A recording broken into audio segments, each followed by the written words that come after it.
Dear student, how are you? प्रिय विद्यार्थियों, आप कैसे हो? Welcome on my YouTube channel science by NK sir. Today we will discuss about the physical property of non metals. की पिछली classes के अंदर हम क्या कर रहे थे कि आपकी फिजिकल प्रॉपर्टी थी मेटल्स की, उनके बारे में डिस्कस किया था, और लास्ट में आपकी क्या थी, physical property of non metals थी, जिसके अंदर हम 2-3 पॉइंटों का डिस्कस कर चुके थे। फिजिकल प्रॉपर्टीज आपने इजीली पढ़ ली थी। वहाँ पर यदि किसी प्रकार की प्रॉब्लम्स है तो आप मेरे साथ शेयर कर सकते हो। आज हम पढ़ते हैं next physical property of non metal, मैबिलिटी।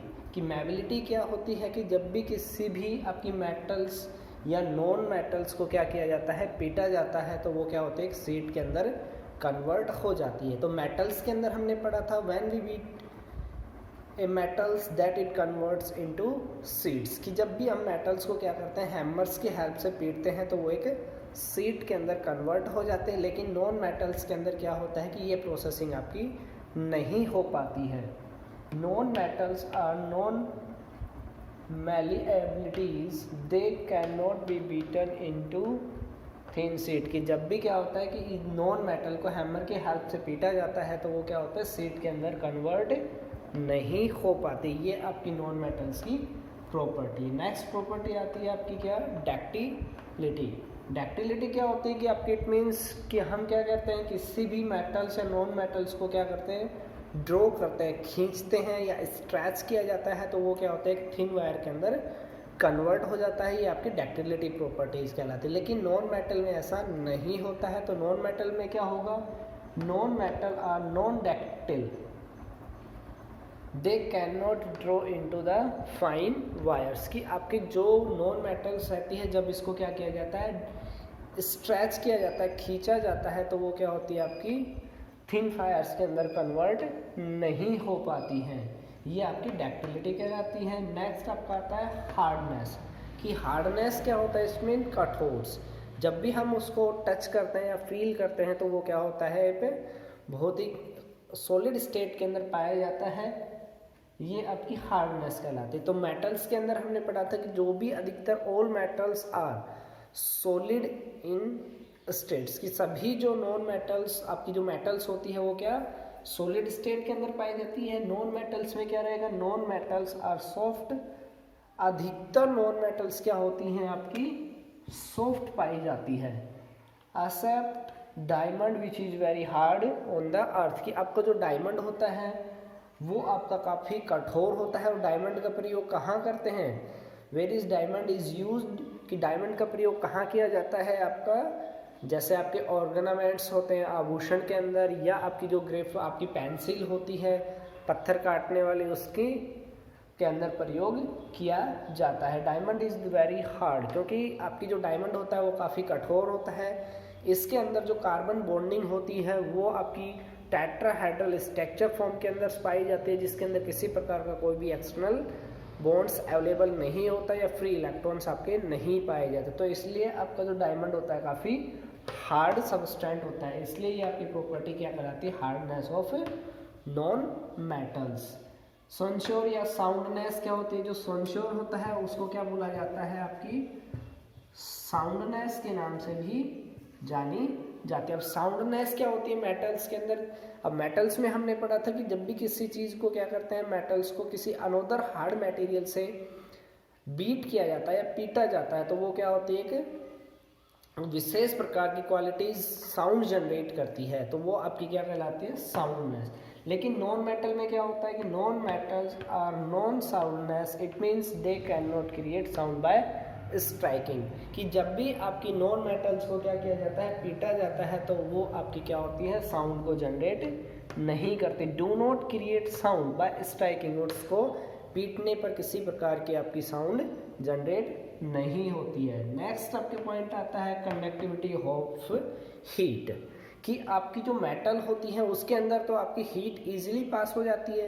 पिछले लेक्चर्स में हमने पढ़ लिया था कि जब भी किसी एंड्स को क्या करते हैं, थोड़ा सा टेम्परेचर दिया जाता है तो वो सेकंड एंड क्या होता है, ऑटोमेटिकली हीट ट्रांसफ़र कर देता है। ये प्रोसेसिंग हमने किसके अंदर, कंडक्शन ऑफ हीट के अंदर भी पढ़ा है। तो आपकी जो नॉन मेटल्स होती है वो क्या होती है, पुअर कंडक्टर ऑफ हीट्स। कि जिसके अंदर किसी प्रकार की क्या होती है आपकी हीट पास नहीं हो पाती। तो ये आपकी प्रॉपर्टीज होती है conductivity of heat. Next heading आती है आपकी conductivity of electricity. Electricity it means जिसके अंदर से आपकी करंट फ्लो की जाए तो वो क्या होते हैं, इलेक्ट्रिसिटी को आसानी से पास कर देती है। जबकि मेटल्स में हमने पढ़ा था कि मेटल्स के अंदर क्या होता है कि आपकी जो मेटल्स होती है जिनके अंदर करंट आसानी से पास हो जाता है, उसका रीज़न था कि फ्री इलेक्ट्रॉन्स उसके अंदर मेटल्स में पाए जाते हैं और फ्री इलेक्ट्रॉन्स क्या करते हैं, मेटल्स को इजीली करंट को पास होने में एप्लीकेबल होते हैं। लेकिन आपकी जो आपकी नॉन मेटल्स है जो क्या करती है, आपकी इजीली करंट को पास नहीं होने देती। And electric non metals are poor conductor of electricity except graphites, कि आपकी जो नॉन मेटल्स होती है जिसके अंदर करंट इजीली पास नहीं होती या पुअर कंडक्टर ऑफ इलेक्ट्रिसिटी होते हैं।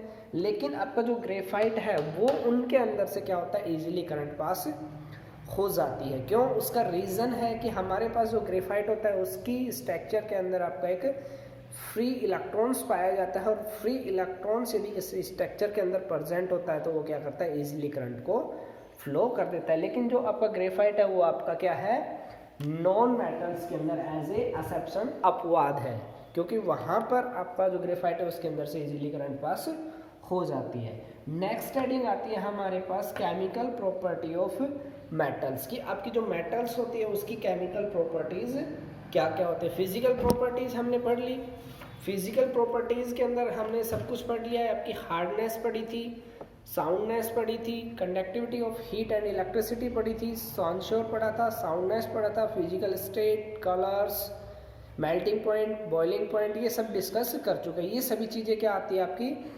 Physical property of metal and non metals के अंदर डिस्कस करते हैं। अब हमारा हेडिंग आता है केमिकल प्रॉपर्टी ऑफ मेटल्स, कि हमारे पास जो केमिकल प्रॉपर्टीज़ होती है या मेटल्स किस प्रकार से किसी भी केमिकल्स के साथ या किसी अनदर सबस्टेंट के साथ किस प्रकार से क्या करती है, रिएक्ट करती है और कौन सा नया सबस्टेंट बनाती है, वो आपकी सभी क्या आती है केमिकल प्रॉपर्टीज़ के अंदर शामिल की जाती है।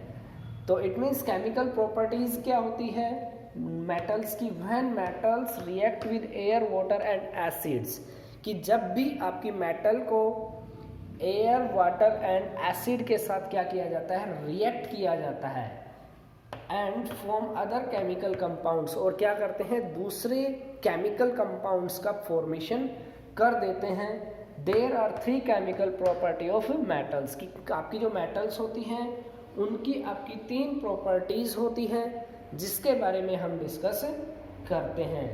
कि फर्स्ट आता है आपका रिएक्शन विद एयर्स, कि आपकी जो एयर के साथ रिएक्शन किस प्रकार की होती है वो हम पढ़ते हैं।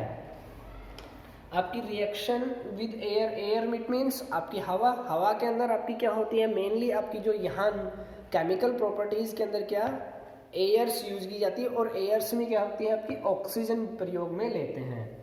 When metals react with airs and form metallic oxides, कि आपकी जब हवा का क्या किया जाता है, मेटल के साथ रिएक्ट करते हैं तो वहाँ से क्या बनता है आपका मेटल ऑक्साइड का फॉर्मेशन होता है। ये हमें ध्यान रखना है कि हमारे पास जब एयर्स का क्या मेटल के साथ कांटेक्ट करते हैं तो मेटल ऑक्साइड बनता है। The metal plus oxygen या air convert to metal oxide, कि it means we can say that कि when metal react with air and form a new chemical compound which is known as metal oxide, it means metal का oxide बनेगा। it means कह सकते हो कि जो metal होगी उसके साथ आपका कोई ना कोई ऑक्सीजन मॉलिक्यूल्स है वो आपका अटैच रहेगा। कि एग्जाम्पल के तौर पर देखते हैं कि आपका क्या है Mg, Mg it means magnesium is convert with oxygen and convert into magnesium oxide. It means we can say that जब मैग्नीशियम आपकी मेटल्स क्या होती है ऑक्सीजन के साथ रिएक्ट कराते हो तो वहाँ से क्या बनता है आपका मैग्नीशियम ऑक्साइड का formation. It means metal oxide. अब मेटल कौन सी है हमारे पास, magnesium, it means magnesium oxide. Second example लेते हैं कि हमारे पास क्या है कॉपर एक मेटल्स है कोई भी Cu, जिसका सिंबल होता है आपका Cu, it means copper, plus oxygen convert into CuO, it means copper oxide.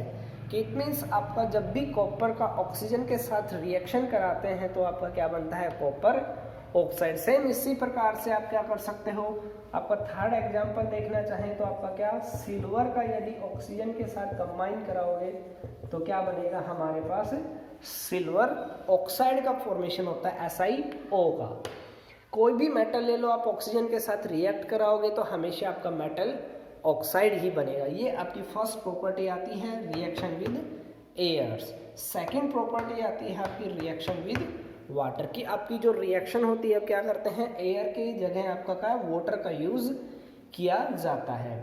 It means we can say that the metals is react with water then form hydro oxides and their hydroxide and hydrogen gas is release. कि हमारे पास जो भी होती हैं उनके अंदर क्या होता है, आपकी मेटल का जब वाटर के साथ रिएक्शन करते हैं तो मेटल हाइड्रोक्साइड बनता है, साथ में आपके हाइड्रोजन गैस रिलीज होती है। ये आपका क्या होता है, रिएक्शन विद वाटर होता है। एग्जाम्पल के तौर पर देखें तो हमारे पास metal plus H2O, it means hydrogen, it means water, it means metal hydroxide plus में hydrogen gas is released out from this reaction.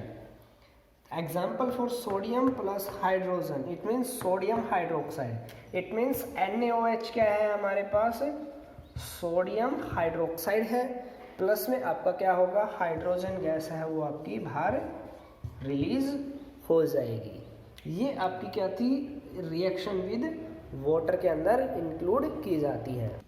हमारे पास जो थर्ड प्रॉपर्टी थी केमिकल प्रॉपर्टीज के अंदर हम पढ़ रहे थे हमारी reaction with air, reaction with water, और थर्ड है हमारे पास reaction with acid, reaction with acid. कि इट मीन्स हमारे पास कोई भी जो मेटल है उसकी क्या करते हैं हम, एसिड के साथ रिएक्शन कराई जाती है।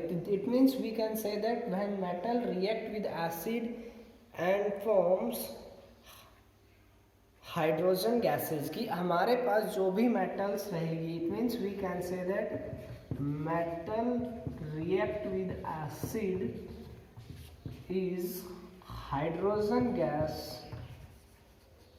रिलीज्ड। कि हमारे पास जो भी मेटल रहेगी वो तो साथ में बनेगी, इट मीन्स हाइड्रोजन गैस भी हमारे पास रिलीज होगी। तो इट मीन्स